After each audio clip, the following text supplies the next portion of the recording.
ఈ పనమ్మాయి తన ఫౌజీ సైనికుడు యజమానిని పైకి పంపించడానికి చంపేయడానికి గ్యాస్ సిలిండర్ తీసుకుని దొంగచాటుగా ఇంట్లోకి వస్తుంది.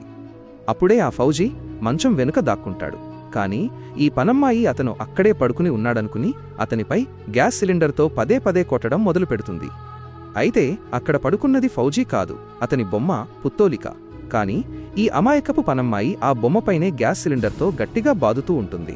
ఇదంతా చూసి ఆ ఫౌజీ అసలు ఏం జరుగుతుందో అర్థం కాక నోరెళ్లబెడతాడు.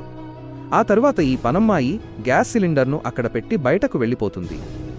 వెంటనే ఆమె యజమానురాలి ఫౌజీ భార్య దగ్గరకు వచ్చి, మేడం గారు, మీరు నాకు అప్పగించిన పనిని నేను పూర్తి చేసేశాను.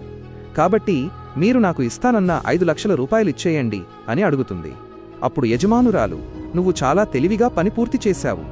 ఇకపై నేను నా ప్రియుడితో హ్యాపీగా తిరగొచ్చు. కాని ఈ విషయం ఎవరికీ తెలియకూడదు. తెలిస్తే నీకు 1 పైసా కూడా ఇవ్వను అని చెబుతుంది.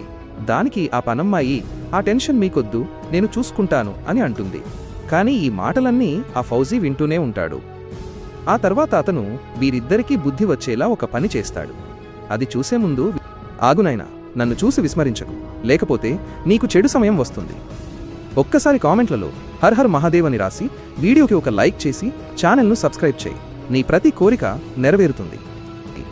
ఆ తరువాత ఆ ఫౌజీ తీవ్రమైన కోపంతో వీరిద్దరినీ జైలుకు పంపించడం కోసం పోలీస్ స్టేషన్కు వెళ్లి ఎఫ్ఐఆర్ నమోదు చేస్తాడు.